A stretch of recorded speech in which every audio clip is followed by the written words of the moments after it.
Dieu estime, à partir du moment où il permet que Israël puisse manger la première Pâque, il estime quand même qu'Israël a un niveau de conscience suffisant, n'est-ce pas, pour s'engager dans le pèlerinage. N'oubliez pas que c'est Dieu lui-même qui a fait sortir Israël de l'Égypte. Ça veut dire que lui qui voit tout, il savait qu'il y avait quand même un seuil, même si ce n'était pas suffisant. Il y avait quand même un seuil qui permettait qu'Israël puisse s'engager dans le pèlerinage.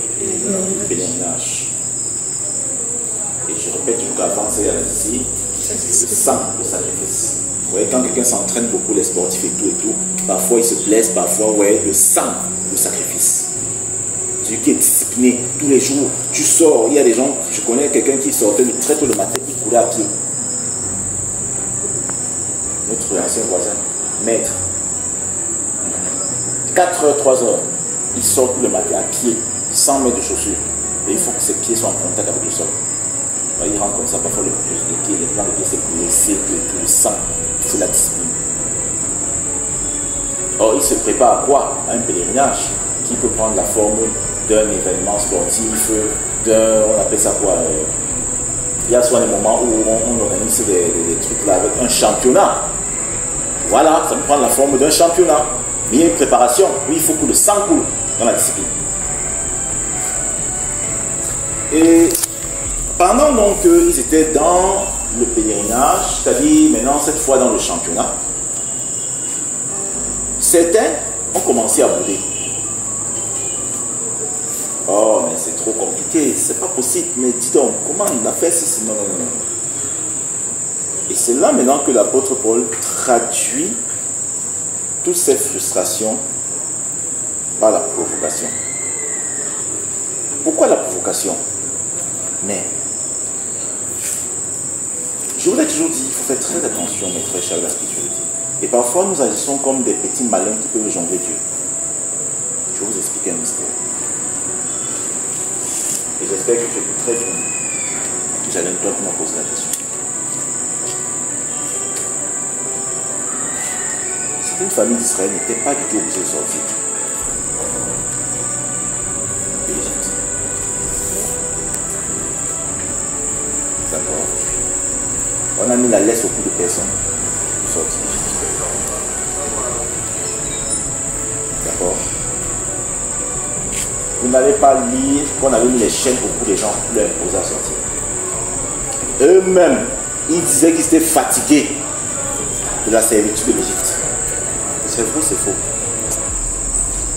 Eux-mêmes, vous voyez la précipitation avec laquelle ils sont sortis, non? Ça veut dire qu'ils avaient souscrit au contrat de communication.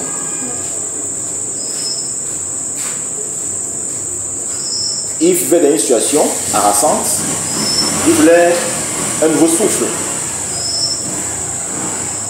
Adonai Israël, Adonai Tzoraot, Elohim, dans sa grâce, a accordé ce souffle à Israël.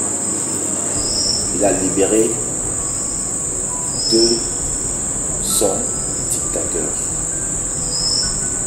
Une fois qu'Israël sort et qu'il est libre, il veut maintenant changer les règles du contrat. D'accord? Il dit non, c'est vrai, on avait ça, mais maintenant nous on est un peu fatigué de ça. Nous on pense qu'on peut plus fonctionner de cette façon. Vous comprenez? C'est parce que les gars veulent changer les règles du contrat. Il y a un contrat initial. Dieu leur dit, ok, j'ai entendu vos cris. Je sais que vous souffrez atrocement. Alors, est-ce que vous êtes d'accord que je vous libère? Oui, mais comment encore? On avait dit comment? Mais ça va me durer.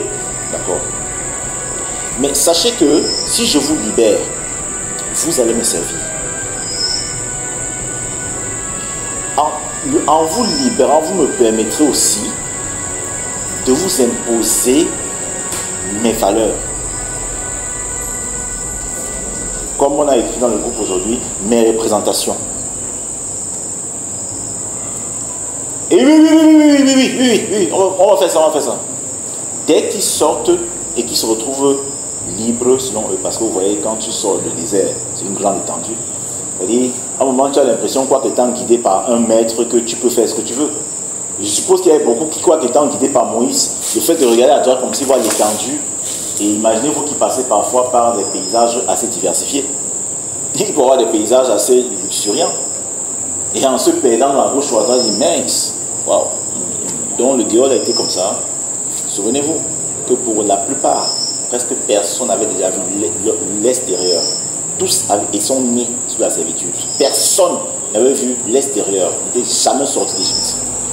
Quand on sort donc d'Égypte, qui est comme une prison, immense.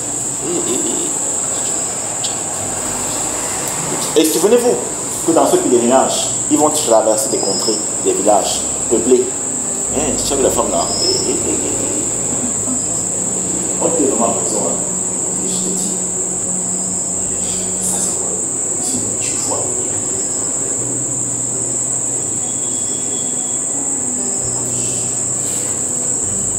Tu vois les richesses là? Les bœufs, c'est lui seul qui a ça. Je dis, bon, Pharaon là nous empêchait, mais ça. Vous allez comprendre pourquoi il y a certains qui ont décidé de rester sur place. Pourtant, il fallait continuer loin devant. Je vous entraîne dans la réalité prophétique. C'est pour cela que, loin de Dieu, qui a l'esprit de Dieu, n'oubliez jamais, Dieu est le même hier, aujourd'hui, éternellement. L'esprit peut te dire ce qui s'est passé il y a 3000 ans, comme si on vivait encore ça présentement. L'apôtre Paul, c'est un grand point. Loin dit, ne provoquez pas. Parce qu'il se rend compte que ce que les Corinthiens faisaient était une réplique de ce que Israël avait fait à Dieu. On accepte parce que on est acculé, mais une fois qu'on sort, on commence à chercher ses propres intérêts. On accepte de devenir chrétien, de s'engager pour le compte de Dieu, et une fois qu'on entre dans le milieu judéo-chrétien, on veut imposer dans le milieu judéo-chrétien les valeurs adamiques. Tu enregistres? Les valeurs adamiques. C'est ce qui se passe. Voilà pourquoi Paul n'a pas dit vous avez énervé. Il n'a pas de provocation. Quand quelqu'un ne me provoque plus, c'est-à-dire qu'il est déjà prêt à faire quelque chose. D'ailleurs, quand vous commencez un peu plus haut, vous voyez qu'ils ont péri. Parce que Dieu s'est senti flouté. Dieu s'est senti flouté. Donc ça veut dire que vous voulez vous jouer de moi. Vous me demandez de vous délivrer. Et on s'entend bien que je vous délivre pour que nous soyons ensemble. Quand je vous délivre, maintenant vous allez dehors, vous partez derrière d'autres hommes. Vous voulez me faire ça? À moi, Adonai Tsevaout, le maître des armées, moi qui ai terrassé les armées d'Égypte, vous me faites ça, vous allez voir. Et je vous assure que lorsqu'on est déjà en train de fonder l'apostasie, lisons beaucoup 1 Corinthiens, 2 Corinthiens. Là, c'est les livres qu'il y a des apostates. Vous allez voir qu'il n'y a pas de sentiments. Lisez 2 Corinthiens. Ils ont péri. Ils ont péri. Tu viens dans un contrat, tu veux flouter le très haut, créateur des cieux et de la terre. Tu fais ça comment? Je fais ça comment? Je suis né quand? Même l'adversaire de nos âmes, il va subir. Il va subir. Et vous allez remarquer que dans la dimension métaphysique et occulte, c'est le même principe. On ne blague pas l'adversaire. Tu fais un contrat avec lui. Tu ne vas pas pouvoir te dégager comme ça. Ce n'est pas le sang de l'agneau qui vient parler pour toi. Tu vas subir la contrepartie. On ne le fout pas. Et une fois dans le Facebook, là, j'ai écrit, je ne sais pas trop, en rendant hommage à notre créateur et à son fils Jésus-Christ. Il y a un cousin qui a fait une sortie, il vit dans un pays, il a l'Angleterre, comme il a dit, écoute, ça c'est les histoires, nous on jongle. Donc Jésus là, on a toujours jonglé, on attend quelqu'un qu'on va pouvoir jongler. C'est une erreur. On ne peut jamais jongler Dieu. Et c'est justement ce que rappelle l'apôtre Paul ici. Il dit qu'ils ont voulu jongler Dieu. On a vu leur fin. Ils l'ont provoqué et ils sont mis à murmurer. Au départ, quand c'est chaud sur eux, ils sont d'accord, non, délivre-nous, délivre-nous. Il n'y a que toi qu'on attendait. Une fois qu'ils délivrent, maintenant ils commencent à murmurer. Ils commencent à tenir un discours. Oh non, mais il est un peu trop dur. Comment c'est? Certains d'entre eux le firent. Ils rappellent donc maintenant, ils convoquent l'histoire encore. Ils l'ont fait. Il explique ce qui s'est passé. Ils tombèrent sous les coups de l'ange exterminateur. Le dévastateur. Quand Dieu envoie le dévastateur sur toi, personne ne peut te libérer. Il te détruit, il te ficelle jusqu'aux os.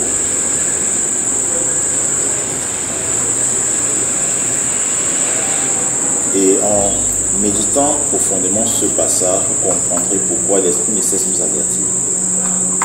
Dans le milieu jeu-chrétien, il y a des gens qui croient qu'ils peuvent blaguer Dieu. Nul ne peut réussir à blaguer le Seigneur. Ayons peur de lui. Je vous ai dit que tout commence par la crainte de Dieu. En suivant les jalons de nos ancêtres, je vais dire dans la foi, notamment David, Salomon, ils ont attesté que la crainte de Dieu est le commencement de la sagesse. Ils ont peur de Dieu d'abord. C'est pas vraiment, s'il vous plaît, ce n'est pas une... Dieu n'est pas une créature. Hein. Dieu n'est pas une créature. Parce que parfois quand tu vois, c'est pour ça que depuis beaucoup d'années, je m'efforce dans ma propre vie. Il y a des situations par lesquelles je peux passer. Vous n'allez jamais me voir commencer à vouloir me nourrir contre Dieu. J'ai travaillé ça depuis beaucoup d'années dans ma vie. Parfois, vous pouvez répéter ce que je dis, mais vous ne pouvez pas comprendre exactement ce que je ressens quand je ne travaille pas dans mon fils. La preuve, c'est que si c'est que j'en voulais à Dieu, c'est que j'ai abandonné la foi. Parce que les choses ne se passent pas de façon logique dans ma propre vie. C'est trop bizarre. Si j'avais ce genre de pensée, mais c'est que, je vous ai dit ça depuis, c'est que même vous là, je ne prends pas de mon temps pour venir ici. Quand vous me voyez là, et vous voyez des faux pasteurs parfois qui n'ont pas l'onction de Dieu, vous ne voyez pas qu'il y a une grande différence. Pendant qu'ils roulent en tout là parce qu'ils exigent sur vous les dîmes de ceci, les ceci et cela, les ceci et cela, nous on ne fait pas ça. On se contente du peu qu'on peut avoir.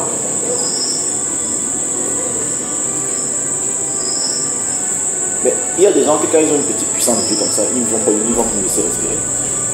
Dès qu'ils ont sorti 10 paroles de connaissance avec des personnes, ils deviennent foi prophète de façon qu'on vient maintenant le diable le fan du prophète. Je mens. Depuis combien d'années Dieu nous a fait cette grâce-là? On s'est connus bien avant. Toi, tu étais à Denver avec nous. Combien de gens, jusqu'à des mamans qui témoignaient là-bas à Denver, devant vous, qui a l'onction de Dieu. Vraiment, je ne sais pas parler parce qu'on est. Je vous dis la vérité. Nous, on a pouvoir beaucoup prier ensemble, non? Combien de fois le Seigneur a révélé des choses extraordinaires, jusqu'à montrer les taches sur le cerveau de quelqu'un. La personne a fait le truc, on voit les taches sur son cerveau. Vous comprenez ça comment? Si on voulait faire ça, c'est qu'on a aussi commencé à faire des trucs, on a profité de la grâce. Non. Mais il faut faire attention. C'est parce que nous essayons, tant bien que mal, de construire certaines représentations. Parce que c'est une co-construction de Dieu. C'est pour ça que je ne trouve pas que si je passe par le moment difficile, c'est comme si j'en veux à Dieu. Parce que non, au plus profond de moi, je vous ai enseigné ça. Le contrat qui me lie à Dieu, c'est marche sur mes voies, promeut ma doctrine, et je te garantis la vie éternelle. Voilà le contrat principal qui me lie à lui. C'est ça que même quand je travaille le monde difficile, je ne veux pas faire comme si Dieu ne m'a pas fait ça. Je vous dis ce que moi je vis. Et dites bien que ce n'est pas maintenant que j'ai cru.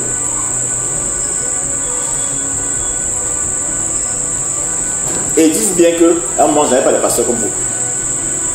La détermination. Quand on veut vous ramener au socle même de la foi, vous refusez. Tout ça parce que quand les gens viennent, et ça le contrat principal, les gens veulent changer le contrat. S'il arrive que pendant cette démarche, le Seigneur te fasse grâce d'une chose ou de deux choses, tant mieux. On ne dit pas non. Moi, même s'il envoie, je reçois avec deux mains, étant genou même. Mais je sais dans mon cœur que s'il n'envoie pas, je continue toujours de louer son nom. Et je chasse l'apostasie de ma vie. Ce qu'on pourra avoir ici, c'est quoi par rapport à la vie éternelle? Vraiment, je crois que parfois, tellement l'apostasie, rien que les gens ne payent même plus très tellement ça dans leur esprit. C'est-à-dire, on a l'impression que la vie éternelle, c'est un peu comme si on voyage pour aller voyager pour aller à l'ouest, mais je ne sais pas, ou bien en France pour revenir. Attendez. Tu as lu ce que l'apôtre Paul va dire aux Romains. Quand on peut lire Romains 2, il dit immortalité et gloire à ceux qui vont dire gloire et immortalité. Quand Dieu lui-même dit qu'il va donner la gloire, c'est fort. Les saints seront glorifiés. Je dis bien glorifiés.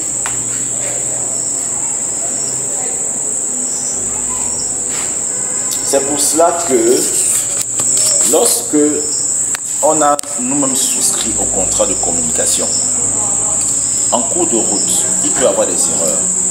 Mais ne prenons pas pour habitude. Voilà pourquoi Dieu qui sait qu'il peut y avoir des erreurs, peut t'a dit si quelqu'un a fait ça plus de 10 fois, c'est fini pour lui.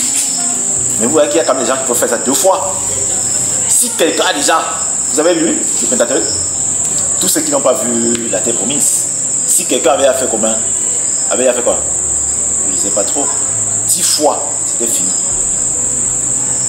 Il sait qu'il peut y avoir des erreurs, mais si ça traverse, c'est que c'est plus des erreurs, c'est plus l'erreur. C'est que ce n'est plus les... C'est une décision.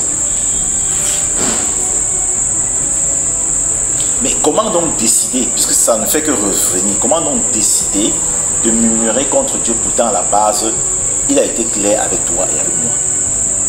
Quand tu lis les Écritures là, Dieu t'a dit que si tu t'engages, tu vas être marié automatiquement.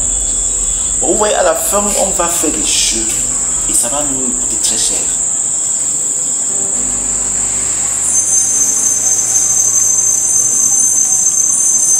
Est-ce que vous savez que lorsqu'on sait ce qu'on veut, il y a des choses qui peuvent nous déranger, qu'on décide de se sacrifier pour que ça nous dérange. Pour qu'il n'y ait pas le corps, ça me dérange.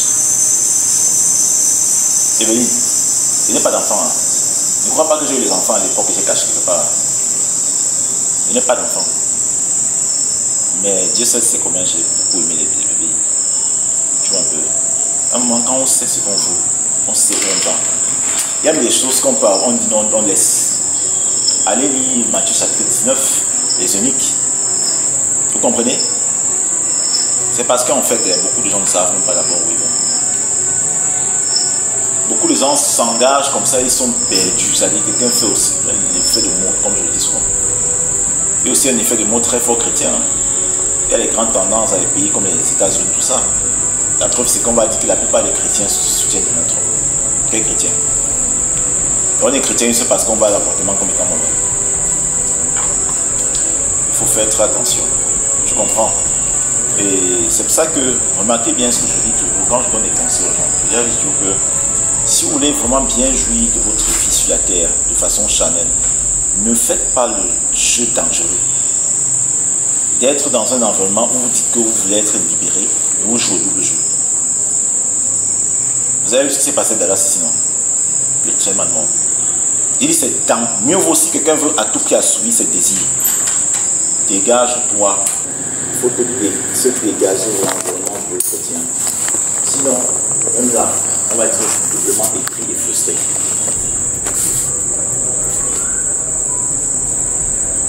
Vous comprenez? Il sait que sur cette terre, on sera doublement frustré, doublement épris. Il faut faire très attention. Où on accepte le contrat et on fonce avec tout ce que ça comporte, ou on refuse et on essaie d'assouvir ses désirs en Égypte, sachant que bientôt l'Égypte va disparaître, puisque l'ancien Égypte n'existe plus.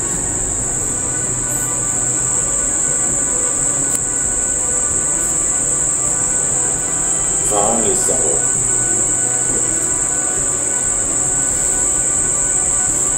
Vous voyez, c'est compliqué.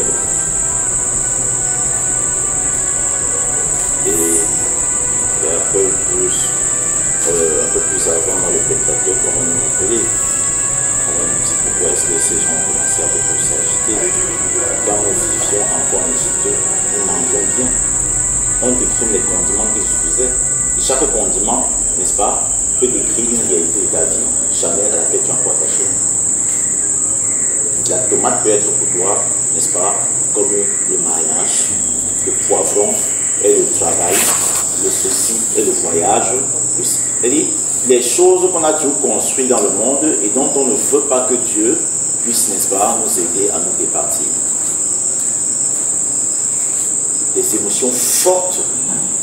Et je vous dis la vérité, il est impossible de ne pas vraiment avoir une forte volonté de se dégager de vos émotions et vous réussissez à vous dégager. Et vous ne gênez même pas. Si vous n'avez pas une volonté très forte, qui est même pragmatique à la limite, toutes les émotions que vous avez toujours dans le monde là, c'est toujours en vous. C'est là fortement. Ça attend sur le bon moment pour se manifester. Dès qu'il y a un moment d'accalmie, vous voyez, l'esprit du mal, c'est un esprit intelligent. Les esprits démoniaques sont beaucoup plus intelligents que nous. Ils sèment les choses, ils jauge les situations, ils pressentent, ils évaluent. Et quand ils sentent qu'une situation devient un peu truc là, allez, ils reprennent le dessus. Quand la situation, quand il y a tellement de pression et tout, l'esprit peut un peu faire profil bas. Vous comprenez ce qu'il dit? Et quand il sent que les choses se tassent, et tout, il reprend vie, il revient. Je vous dis que ce n'est pas parce qu'il y a des émotions qui ne sont pas manifestées, vous les avez forcément conspuées de vos vies. Il y a des émotions que parce que vous n'avez pas envie, qui se cachent et qui attendent que la situation soit atténuante pour se manifester de nouveau. On se comprend. Voilà pourquoi quand on parle de la séparation, il faut être violent. Si vous n'êtes pas violent dans la séparation, vous n'êtes pas pensé d'encadrer sinon votre serpent qui va finir tôt à partir des cours.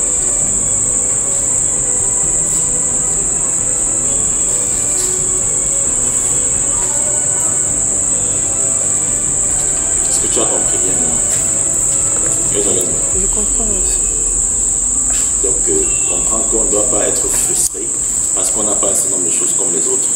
Est-ce que dans le contrat de communication avec Dieu, il nous avait promis X ou Y ou Z? Parce qu'il faut faire attention. Et les gens aujourd'hui veulent changer le cadre normatif avec des prophéties parfois douteuses. On va dire que non, un jour tel prophète m'avait prophétisé que si je n'ai pas ça, voilà. Où est-ce que je veux dire? Non, tel prophète m'avait dit. Vous voyez qu'à la fin, les prophéties qui sont même douteuses ont plus de poids dans nos esprits que la parole de Dieu et la révélation que nous avons. Qu'est-ce qui prouve que la personne qui a prophétisé ça disait la vérité? Qu'est-ce qui prouve?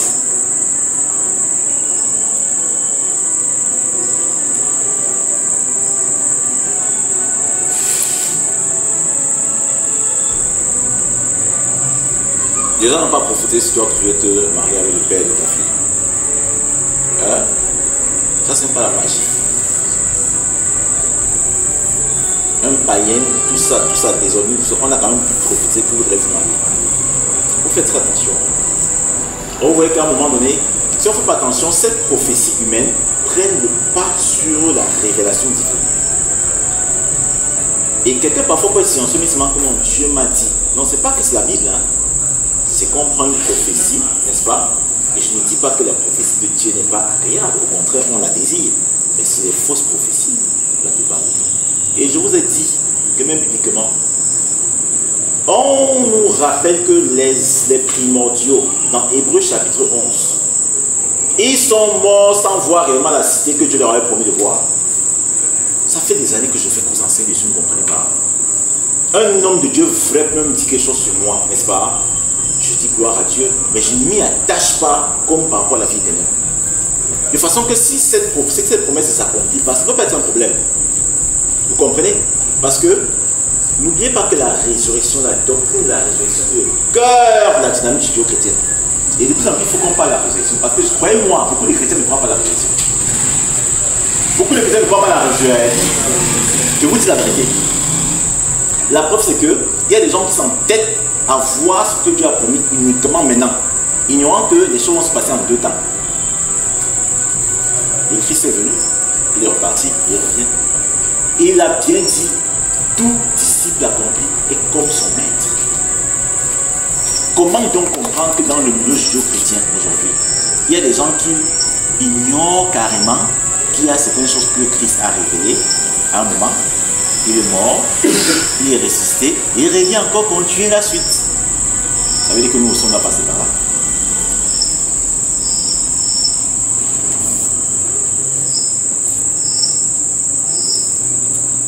Il avait été écrit que le Christ, le Mashiach, devait sauver l'humanité et qu'il devait écraser la tête du serpent. Ok. vérité, non? Et sachez que le salut là n'est pas encore total. Il a pris autorité sur le serpent, non? Le serpent n'est pas encore mort. Il a commencé, n'est-ce pas? Et il revient maintenant pour finir. Vous dites, faisons très attention. Il y a des gens qui sont accrochés à des choses et ils veulent que ça se passe uniquement là. Pourquoi? Parce qu'eux-mêmes n'y croient pas à la résurrection. Oui.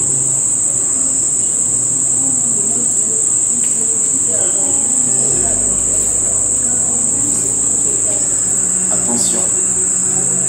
Les saintes écritures pour les mystiques juifs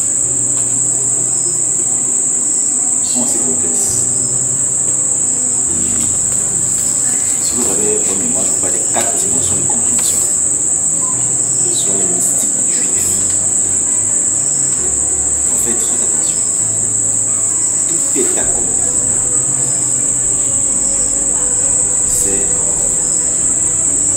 de façon prophétique. La preuve, une personne qui accepte réellement de s'engager dans les voies du Seigneur sur la base du contrat signé, n'est-ce pas, peut se voir déchoir, peut se voir déchu, plutôt autant pour moi, n'est-ce pas, de cette faveur divine si s'en détourne. Si tu étais accompli dans le sens que nous comprenons, c'est qu'une fois que tu entres dans les voies de Dieu, tu ne peux plus en sortir. Or, quand Christ dit que tout est accompli, c'est parce qu'une fois qu'il règle sa mission, il se retrouve encore dans un état divin. Et il retrouve la conscience divine parce que Dieu était tellement content de lui. Souvenez-vous que Dieu s'est alors retiré. Et quand il est allé jusqu'au bout, la conscience divine lui revient. Or, n'oubliez pas, quand on parle de conscience divine, c'est une conscience hors du temps humain. La preuve, un peu avant, toujours sur le poteau, le Christ va dire carrément à un voleur que aujourd'hui même nous serons ensemble, juste avant que l'esprit ne parte complètement. Aujourd'hui là, vous savez que ce n'était pas aujourd'hui là. Il ne parlait pas d'aujourd'hui en termes de jour humain. Tu comprends ça? Le Christ, une fois qu'il retrouve cette conscience, tout est accompli. Effectivement, une fois qu'il accepte de mourir et d'être transpercé, après avoir résisté aux effets des railleries, des découragements, des ceci et cela, souvenez-vous, c'est quand il est transpercé, tout est accompli. Il libère l'esprit, la mort, il retrouve la conscience divine. Et c'est là que la conscience divine, il parle du point de vue de Dieu qui n'est même pas influencé par le temps humain. Et qui voit ce qui est hier comme aujourd'hui et qui voit ce qui est demain jour comme aujourd'hui. Donc le tout était accompli là, c'est comme Dieu voyait maintenant tout ce qui avait été sauvé définitivement à cause de l'action qu'il a posée. C'est pour ça que, s'il vous plaît, il faut voir d'abord Dieu nous aime. Mais Dieu est mystérieux. Et ces choses sont parfois très complexes à saisir. C'est pour ça que quand vous lisez vraiment les prophètes, ils vont dire la même chose, des choses cachées. Ils sont pour Dieu. Dieu se cache. Il n'aime pas se révéler aussi facilement. La révélation de Dieu est le fruit vraiment de beaucoup d'investigations. Parce qu'en se cachant, il nous permet de faire des recherches. Or, sachez que la recherche en elle-même, c'est une initiation. La recherche que je fais, et je ne parle pas de la recherche de l'ivresse ou bien ceci, la recherche principale commence d'abord par un élan de cœur d'être réconcilié avec Dieu. Vous me comprenez? Et ça aussi, une initiation déjà. Voilà pourquoi il prend plaisir à te laisser chercher. Un mois, tu crois que mais il est vraiment ou non? Il prend plaisir, il reste tranquille, il ne te fait même pas un signe. Donc, du coup, il ne faut pas faire son peur. Fais-moi un signe que quand il fait ça, tu fais un signe que sache que tu es là. Il ne va pas fonctionner comme ça. Il fait le signe quand il veut. Tu vois un peu, non? Il prend plaisir à ça, tu veux juste. C'est ça qu'il dit. Sachez que j'ai toujours été là pendant que je me cherchais partout. Et c'est Actes des Apôtres. Dieu a toujours été. Les apôtres vont dire il a toujours été là. Quoi que les hommes le cherchaient. L'apôtre Paul le dit.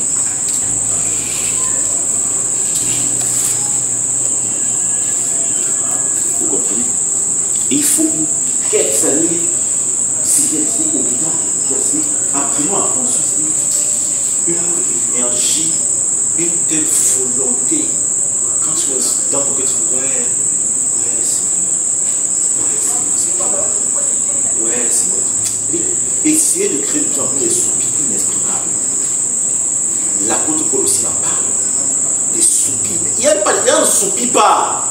Il s'essoupire. C'est-à-dire, ouais, tu sens un désespoir donc séparé de Dieu. Dieu, le Créateur. Si le Créateur ne l'existait pas, ton cœur fait dire, Dieu vous dit la vérité.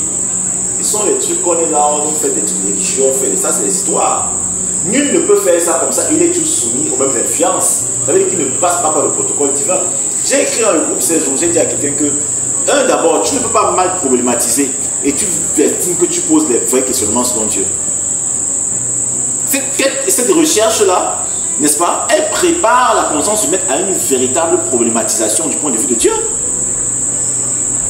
Parce qu'une fois que tu soupires, quand tu prends la Bible maintenant, tu vas voir que la façon dont tu abordes la Bible est différente de celui qui prend la Bible et lit parce qu'il veut en réalité juste, on dit ça comment, respecter un code religieux. Il veut juste se libérer d'une contrainte religieuse. Ça ne doit pas. J'ai été avec des gens, vous les chrétiens, vous blaguez beaucoup. Vous prenez la Bible, vous faites comme si c'est le jeu pour manipuler les choses. Et quand tu ouvres la Bible, ça ne va pas être comme si je veux juste me dégager une contrainte. Tu sais, il y a quelque chose dont ton âme a besoin. Il y a quelque chose que tu vas tirer de cet élément qui va apporter un équilibre à ton monde intérieur. C'est ça que, à ceux à qui je donne les conseils, vous allez voir, même quand vous écoutez, on n'écoute pas, on écoute comme ça. Et parfois tu écoutes, fais comme si Dieu qui te parle directement. Parfois tu lis un passage comme ça là.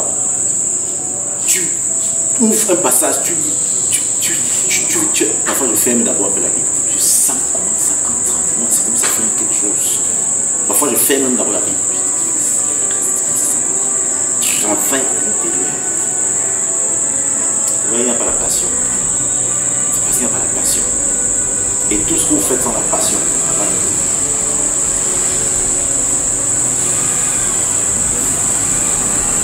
passion du Christ. Le Christ a été passionné pour nous. Le parallélisme des formes. Il a été passionné pour nous. En retour, aussi a été passionné pour nous. Vous avez vu que même les païens savent ça. Il y a un film qui a été promis peut-être en 2007, La Passion du Christ. Ils savaient que le Christ, c'est pas passion. Une passion forte. Et si vous n'avez pas une passion, qu'est-ce qui vous fait que vous puissiez résister dans parfois des idées qui n'ont rien à voir avec Dieu? C'est à cause des passions. La passion t'aide à transcender les épreuves, les obstacles. Vous ne croyez pas? Quels sont tous les domaines? Tu as la passion pour ton mariage, tu as la passion pour ta femme, tu as la passion pour ton mari, tu as la passion pour ta fiancée, tu as la passion pour tu as la passion pour ton travail, ça va t'aider à transcender ces épreuves que tu ne pourras pas surmonter en temps réel sans le feu de la passion. Vous comprenez donc pourquoi je vous dis toujours que quand on dit vraiment, malgré tout ça, stop. Malgré tout, je ne comprends pas pourquoi il ne passe. Je stoppe généralement ça. Stop, man. On s'arrête un peu là. Vous voyez que là, c'est l'accusation. Vous dites que j'ai fait ce que tu as dit, Dieu, mais je ne comprends pas pourquoi on ne change pas. Vous voyez, là, c'est une des plus grandes hypocrisies. Tu as fait quoi? Donc Dieu, c'est un menteur. Des hommes qui avaient des faiblesses, des plus tenaces et qui parlent au pouvoir de Dieu ont pu s'élever au-dessus de ça. Ils sont faits en quoi? Ils ont les anges. Ils ont les corps célestes. C'est juste que, mes amis, parfois il n'y a pas assez de volonté pour réellement se séparer de ce qui peut nous aider à ce qu'on approche de Dieu.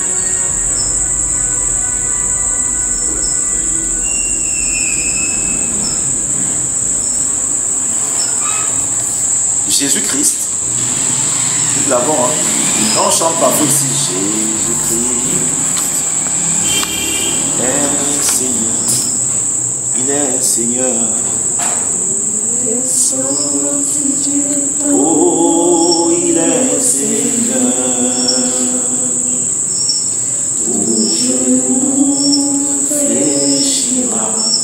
toute langue confessera que Jésus est Seigneur. Jésus-Christ est vivant. Oh, il est vivant. Il est sorti du tombeau. Il est vivant. Tout genou fléchira, toute langue confessera que Jésus est vivant. C'est un hymne que nous venons de chanter. Vous voyez, quand on te chante l'hymne du Cameroun, on dit mets la main sur le cœur. L'hymne te lie.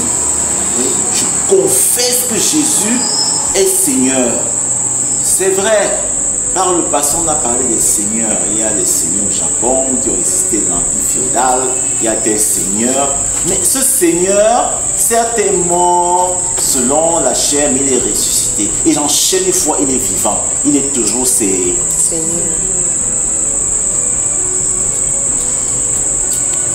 Là, c'est la passion. Il faut être passionné. Voilà pourquoi quand vous lisez les Écritures, on dit encouragez-vous. Bâtissez-vous à des hymnes. Quand on chante l'hymne, parfois l'hymne d'un pays, vous voyez les gens pleurer.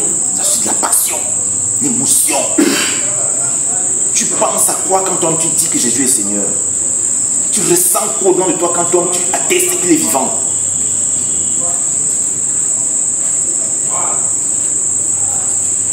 Et c'est cette émotion forte que nous devons chercher à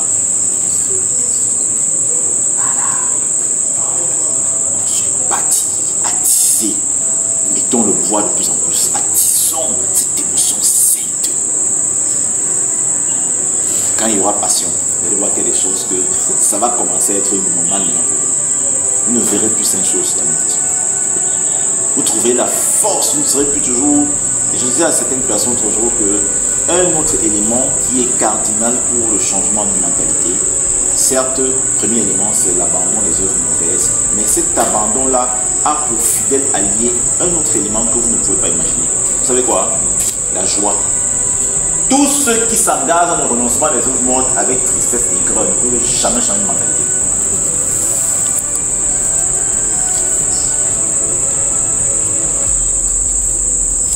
Quand tu commences, quand on aborde un élément que tu sais que tu dois normalement changer pour t'élever et que tu l'abordes, tu vas être tristesse tout le temps, tu ne vas jamais changer. Parce qu'il y a d'abord une première tristesse, celle de te faire comprendre que cette chose-là n'est pas bonne. Ne confondez pas tout. Mais une fois que tu as été choqué par cette tristesse et qu'il faut maintenant, parce que la tristesse t'aide à localiser exactement ce qui te dérange. Une fois que tu as localisé, maintenant, tu t'entreprends dans le travail avec joie parce que tu dois être joyeux de te rendre compte que ce que tu as pointé de mauvais pour toi doit te dégager de ta vie. Autrement dit, on accuse Dieu. Ben, si Dieu a pointé quelque chose comme étant une maladie et que tu n'es pas content d'être libéré de cette maladie, ça veut dire qu'il y a un problème. Comment comprendre qu'on te dit que tu as le sida et qu'on veut t'entraîner dans une démarche de guérison et tu n'es pas content d'être guéri? Vous voyez donc beaucoup de gens qui s'engagent dans le travail avec toujours la haine, la tristesse, ils ne peuvent jamais changer. Jamais changer. Hey, j'ai le cancer, on me dit qu'on va guérir. Je suis triste, je suis aigri, que le cancer va partir. Mon Dieu, vous avez vu ça. Et c'est ça qui se passe. Beaucoup de gens sont tout le temps fâchés. Quand il faut faire un travail, c'est toujours avec des frustrations, c'est toujours avec ceci. Ils ne peuvent jamais donc changer. Venez à moi, vous qui êtes chargés par. Je vous déchargerai de votre fardeau. C'est le Christ qui le dit. Quand qui est déjà parti au village ici à l'époque, qui partait son village, nous on mettait les gros fardeaux sur la tête. Quand tu es arrivé comme ça et que quelqu'un te décharge ton fardeau, vous voyez le ouf de soulagement, te sens léger, tu es content, il y a un sentiment de gaieté. Comment comprendre que Dieu décharge les gens, mais ils sont plutôt fâchés? C'est qu'il y a un problème. Vous voyez que justement il y a trop d'apprentis, il y a trop de, je ne sais pas comment on appelle ça, les golems dans l'église. Il y a beaucoup de golems. Je vous ai toujours dit ça, il y a trop de golems. Comment tu dois être déchargé? Ça veut dire que tu n'as pas donc pensé que ce que Dieu présente comme un fardeau nuisible pour toi est réellement nuisible, est vraiment néfaste pour ton avancée. Parce que si tu as réalisé comme étant néfaste, tu vas même chercher à ce qu'on te décharge ça. Et le simple fait de savoir qu'on peut te décharger, tu auras de la joie. Mais si on est triste, lorsqu'on veut se décharger des fardeaux de Dieu, c'est mauvais. On doit être triste quand Dieu montre ses fardeaux, que nous n'avons pas vu comme fardeau parce que ça répondait à ses besoins adamiques. Ça constitue un certain équilibre adamique. C'est là qu'on est triste.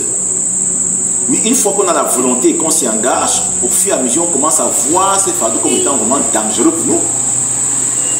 Au début, on est triste, mais après, on change l'état.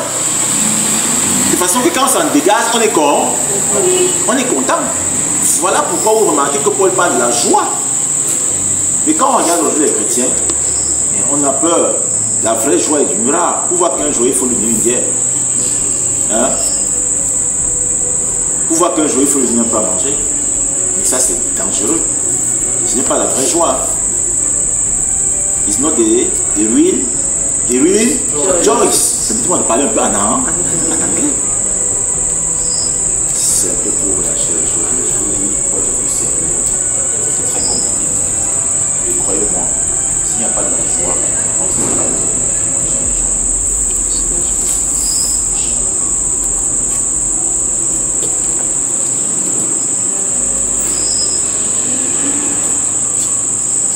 Mais très cher, chassons les insights. Il y en a toujours. N'excellons pas plutôt dans la capacité à dissimuler les insights.